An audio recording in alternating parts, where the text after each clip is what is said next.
October 4 അസീസിയിലെ വിശുദ്ധ ഫ്രാൻസിസിന്റെ ഓർമ്മ തിരുനാൾ. എൻ്റെ ദൈവമേ, എൻ്റെ സർവസ്വമേ എന്ന ജീവിതതത്വം തിരഞ്ഞെടുത്ത് ലോകത്തിലെ സമാധാനത്തിൻ്റെ ഒരു ഉപകരണമാക്കണമേ എന്ന് പ്രാർത്ഥിച്ച ലോകത്തിൽ ദരിദ്രരിൽ ദരിദ്രനായി ജീവിച്ച ഫ്രാൻസിസ്കൻ സന്യാസ സഭയുടെ സ്ഥാപകനായ അസീസിയിലെ വിശുദ്ധ ഫ്രാൻസിസ് എന്നറിയപ്പെടുന്ന ജിയോവാനി ഡി പിയട്രോ ഡി ബെർണാഡോൺ 1181 ഇറ്റലിയിലെ ഒരു ചെറിയ പട്ടണമായ അസീസിയിൽ പ്രമുഖ പട്ടുവസ്ത്ര വ്യാപാരിയായിരുന്ന പിയട്രോ ഡി ബെർണാഡോണിയുടെയും ഫ്രാൻസിലെ പ്രൊവൻസിൽ നിന്നുള്ള ഒരു കുലീന സ്ത്രീയായിരുന്ന പിക്കാഡി ബൗർലമോണ്ടിന്റെയും മൂത്ത മകനായി ജനിച്ചു. ദൈവപ്രീതിയിലും സുഹൃതങ്ങളിലുമാണ് അമ്മ ഫ്രാൻസിസിനെ വളർത്തിയത്. എന്നാൽ ലൗകികമായി പ്രശസ്തനായ ഒരു മകനെ സ്വപ്നം കണ്ടുകൊണ്ട് ധനവാനായ പീറ്റർ കച്ചവട കാര്യങ്ങളിൽ ഫ്രാൻസിസിനെ നിയോഗിച്ചു. ധനവും സ്വാതന്ത്ര്യവും കിട്ടിയപ്പോൾ ഫ്രാൻസിസ് ലോക ആഡംബരങ്ങളിലും ആർഭാടങ്ങളിലും മുഴുകി ജീവിച്ചു. ഫ്രാൻസിസിന്റെ ജീവിതത്തിലെ ആദ്യത്തെ വഴിത്തിരിവ് 20ാമത്തെ വയസ്സിൽ അസീസിയും അയൽപട്ടണമായ പെറൂജിയയും തമ്മിലുണ്ടായ ഏറ്റുമുട്ടലിനോടനുബന്ധിച്ചായിരുന്നു. ആ പോരാട്ടത്തിൽ അസീസി യുദ്ധത്തിൽ പരാജയപ്പെടുകയും ഫ്രാൻസിസ് തടവിലാക്കപ്പെടുകയും ചെയ്തു. അദ്ദേഹം 1 വർഷം തടവുകാരനായി ചെലവഴിച്ചു. തടവിൽ കഴിഞ്ഞ അദ്ദേഹം രോഗബാധിതനായി. രോഗാവസ്ഥ നൽകിയ ശൂന്യതാബോധം ഫ്രാൻസിസിൽ നിത്യസത്യങ്ങളെ പറ്റിയുള്ള ചിന്തകൾ ഉണർത്തിയതായി പറയപ്പെടുന്നു. എന്നിരുന്നാലും 1203 അസീസിയിൽ തിരിച്ചെത്തിയപ്പോൾ ഫ്രാൻസിസ് തന്റെ അശ്രദ്ധമായ ജീവിതത്തിലേക്ക് മടങ്ങി. സ്വതേ സാഹസപ്രിയനായിരുന്ന ഫ്രാൻസിസ് 2 വർഷത്തിനു ശേഷം സൈന്യത്തിൽ ചേരാൻ പുറപ്പെട്ടു. വഴിയിൽ അദ്ദേഹത്തിന് ഒരു വിചിത്രമായ ദർശനമുണ്ടായി. ആരെ സേവിക്കുകയാണ് ഉത്തമം, യജമാനനെയോ ദാസനെയോ? യജമാനനെ എന്ന് ഫ്രാൻസിസ് മറുപടി പറഞ്ഞു. എന്നാൽ വീട്ടിലേക്ക് മടങ്ങിക്കൊള്ളുക എന്ന ദൈവസ്വരം ശ്രവിച്ചു. ഈ സ്വരം അദ്ദേഹത്തിന്റെ ജീവിതത്തെ മാറ്റിമറിച്ചു. അസീസിയിൽ തിരിച്ചെത്തിയ അദ്ദേഹത്തിന് ലൗകിക ജീവിതത്തിൽ താല്പര്യം നഷ്ടപ്പെട്ടതായി കാണപ്പെട്ടു. ആഡംബരപ്രേമിയും ഉല്ലാസിയുമായിരുന്ന സുഹൃത്തിൽ കണ്ട മാറ്റം ഫ്രാൻസിസിന്റെ ചങ്ങാതിമാരെ അത്ഭുതപ്പെടുത്തി. പ്രണയപാരവശ്യം ഉളവാക്കിയ മാറ്റമാണോ ഇതെന്ന് അവർ അത്ഭുതപ്പെട്ടു. ഫ്രാൻസിസിന്റെ മറുപടി താൻ സുന്ദരിയായ ദാരിദ്ര്യം എന്ന വധുവിനെ ഉടൻ സ്വന്തമാക്കുന്നുണ്ടെന്നായിരുന്നു. അദ്ദേഹത്തിന് ദരിദ്രരോടുള്ള അനുകമ്പ ഹൃദയത്തിൽ എന്നും അന്തർലീനമായിരുന്നു. യാചകന്റെ കഥയിൽ പരാമർശിച്ചിരിക്കുന്നത് ഇങ്ങനെയാണ്: ഒരിക്കൽ ഫ്രാൻസിസ് തന്റെ പിതാവിന്റെ കടയിലിരുന്ന് പട്ടുവസ്ത്രം വിറ്റുകൊണ്ടിരിക്കുമ്പോൾ ഒരു കുഷ്ഠരോഗി സഹായം അഭ്യർത്ഥിച്ചെങ്കിലും അദ്ദേഹത്തിന് ശ്രദ്ധ കൊടുക്കാൻ സാധിച്ചില്ല. അതിൽ കുറ്റബോധം തോന്നിയ ഫ്രാൻസിസ് കച്ചവടം കഴിഞ്ഞ് വീട്ടിലേക്ക് മടങ്ങുന്നതിന് മുൻപ് ആ യാചകനെ അന്വേഷിച്ച് തെരുവീതിയിലെല്ലാം അലഞ്ഞു നടന്നു. ഒടുവിൽ അയാളെ കണ്ട് തന്റെ കയ്യിലുണ്ടായിരുന്ന പണമെല്ലാം നൽകിയാണ് ഫ്രാൻസിസ് വീട്ടിലേക്ക് മടങ്ങിയത്. ദാരിദ്ര്യവുമായുള്ള ആ പ്രണയം അദ്ദേഹം ശിഷ്ടജീവിതം മുഴുവൻ തുടർന്നു. വിരക്തിയുടെയും ഏകാന്ത ധ്യാനത്തിന്റെയും വഴി പിന്തുടർന്ന ഫ്രാൻസിസ് തനിക്കുണ്ടായിരുന്നതെല്ലാം ത്യജിച്ചു. വിശുദ്ധ പീറ്റർ ഡാമിയന്റെ ദേവാലയം കേടുവന്ന് കിടക്കുന്നതായി സ്വപ്നത്തിൽ ദർശിച്ച ഫ്രാൻസിസ് വീട്ടിൽ നിന്ന് പണം എടുത്ത് ദേവാലയത്തിന്റെ കേടുപോക്കി. കുപിതനായ പിതാവ് വീട്ടിൽ വെച്ച് ഫ്രാൻസിസിനെ ശിക്ഷിക്കുകയും മെത്രാന്റെ പക്കൽ പരാതി നൽകുകയും ചെയ്തു. പരാതിയാൽ വിളിക്കപ്പെട്ട ഫ്രാൻസിസ് മെത്രാന്റെ മുൻപിൽ താൻ ധരിച്ചിരുന്ന വിലപിടിപ്പുള്ള വസ്ത്രങ്ങൾ അഴിച്ചുവെച്ച് ഇവയും കുടുംബസ്വത്തും പിതാവ് ഉപയോഗിച്ചു കൊള്ളട്ടെ എന്ന് എഴുതി നൽകി. എല്ലാം ഉപേക്ഷിച്ച ഫ്രാൻസിസ് മെത്രാൻ നൽകിയ ഒരു രോമവസ്ത്രം ധരിച്ച് തെരുവീതിയിലേക്ക് ഇറങ്ങി. ഇനിമേൽ എനിക്ക് ദൈവം മാത്രമേ പിതാവായിട്ടുള്ളൂ എന്ന് തന്നോട് തന്നെ പറഞ്ഞു. അസീസിയിലെ ആളുകൾ പിന്നീട് ഫ്രാൻസിസിനെ ഒരു പൊടി നിറമുള്ള മേലങ്കിയും അരയിൽ ഒരു കയറും ധരിച്ച് ചെരുപ്പില്ലാതെയും തലമറയ്ക്കാതെയും കണ്ടു പരിചയിച്ചു. പലരും അദ്ദേഹത്തെ ഭ്രാന്തനെന്ന് കരുതി. തെരുവിലെ കുട്ടികളും തന്റെ പഴയ കൂട്ടുകാരും അദ്ദേഹത്തെ കളിയാക്കുകയും ചെളിയും കല്ലുകളും എറിയുകയും ചെയ്തു. എന്നാൽ അദ്ദേഹത്തെ മുൻപ് സ്നേഹിച്ചിരുന്ന പാവപ്പെട്ട ആളുകൾ തങ്ങളുടെ കൂടെ ഇറങ്ങിത്തിരിച്ച് അദ്ദേഹത്തെ കൂടുതൽ സ്നേഹിച്ചു. രോഗികളെയും നിസ്സഹായരെയും അദ്ദേഹം എത്ര ശ്രദ്ധയോടെയാണ് പരിചരിച്ചു വരുന്നത് കണ്ടപ്പോൾ അവർ അദ്ദേഹത്തെ സഹോദരൻ ഫ്രാൻസിസ് എന്ന് വിളിക്കുകയും അദ്ദേഹത്തിന്റെ പാട്ടും വാക്കുകളും കേട്ട് തങ്ങളുടെ ദുരിതങ്ങൾ മറക്കുകയും ചെയ്തു. ഒന്നൊന്നായി പുതിയ സുഹൃത്തുക്കൾ ഫ്രാൻസിസിനെ തേടിയെത്തി. അദ്ദേഹത്തെ പോലെ ജീവിക്കാനും പരുക്കൻ മേലങ്കി ധരിക്കാനും ചെരുപ്പില്ലാതെ നടക്കാനും ദരിദ്രർക്കും രോഗികൾക്കും വേണ്ടി അദ്ദേഹത്തോടൊപ്പം പ്രവർത്തിക്കാനും അവർ ആഗ്രഹിച്ചു. സഹോദരന്മാരുടെ സംഘത്തിൽ പലരും ചേർന്നപ്പോൾ ഫ്രാൻസിസ് അവരെ ചെറിയ സന്യാസിമാർ എന്ന് പേരിട്ടു. താമസിയാതെ ഫ്രാൻസിസിന് ഒരു പുതിയ അനുയായിയെ കൂടി കിട്ടി. അസീസിയിലെ ഒരു ധനിക കുടുംബത്തിലെ അംഗമായിരുന്ന ക്ലാരയായിരുന്നു അത്. ഫ്രാൻസിസിനെ അനുഗമിച്ച ക്ലാരയും അവളുടെ സഹോദരി ആഗ്നസും മറ്റു ചില വനിതകളും ചേർന്നായിരുന്നു പാവപ്പെട്ട ക്ലാരമാർ എന്ന സന്യാസ സമൂഹത്തിന്റെ തുടക്കം. ചെറിയ സന്യാസിമാരുടെയും പാവപ്പെട്ട ക്ലാരമാരുടെയും സമൂഹങ്ങൾ കൂടാതെ മറ്റൊരു സമൂഹത്തിന് കൂടി ഫ്രാൻസിസ് തുടക്കമിട്ടു. അൽമായർക്ക് വേണ്ടിയുള്ള ഫ്രാൻസിസ്കൻ മൂന്നാം സഭയായിരുന്നു അത്. ഈ സമൂഹങ്ങൾ, പ്രത്യേകിച്ച് ചെറിയ സന്യാസികളുടെ സമൂഹം, വളരെ വേഗം വളർന്നു. അസീസിക്കടുത്തുള്ള പോർസിംഗുള എന്ന സ്ഥലമായിരുന്നു അവയുടെ ആസ്ഥാനവും ഫ്രാൻസിസിന്റെ പ്രവർത്തന കേന്ദ്രവും.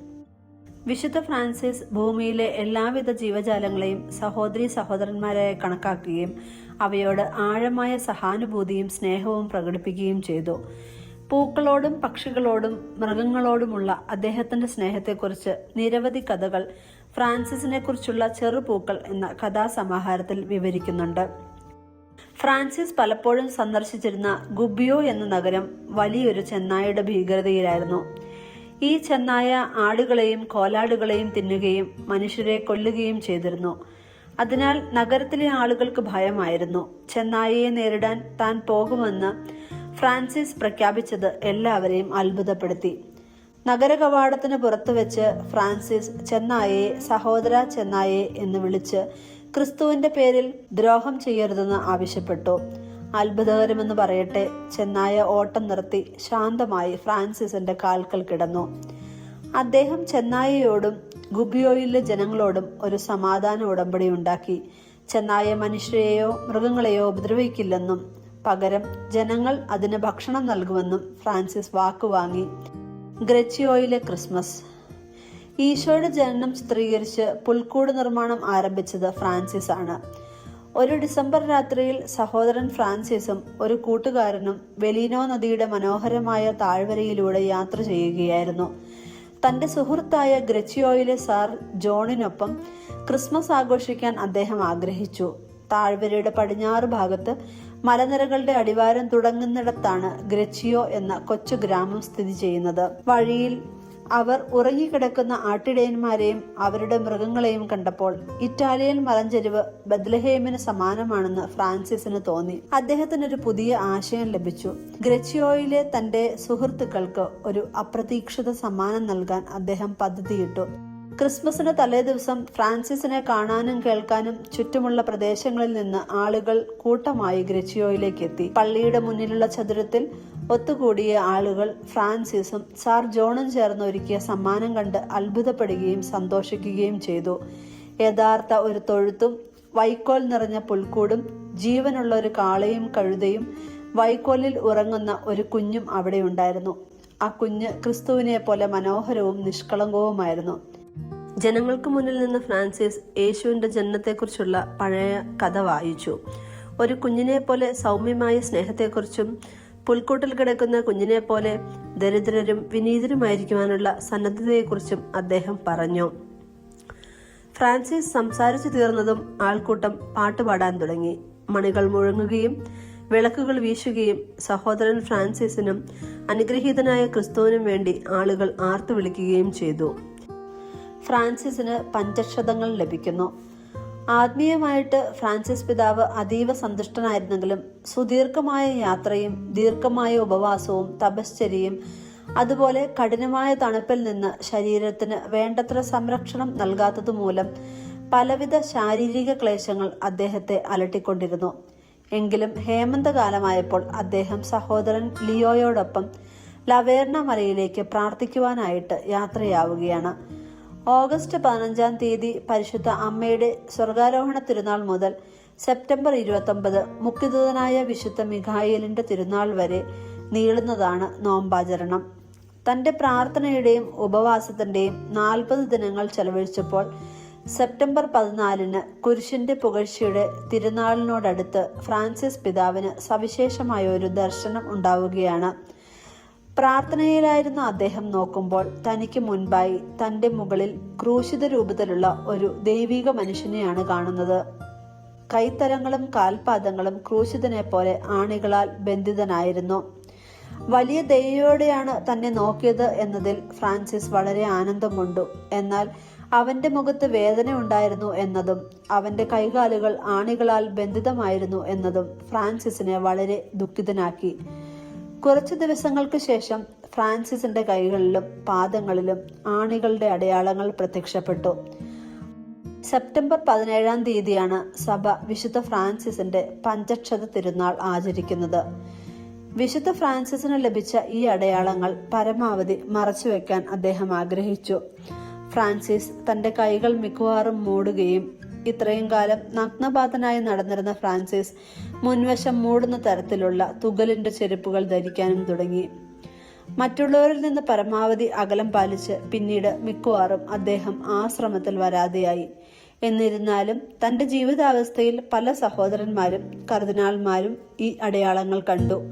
അവസാന നാളുകളും മഹത്വപൂർണമായ വേർപാടും.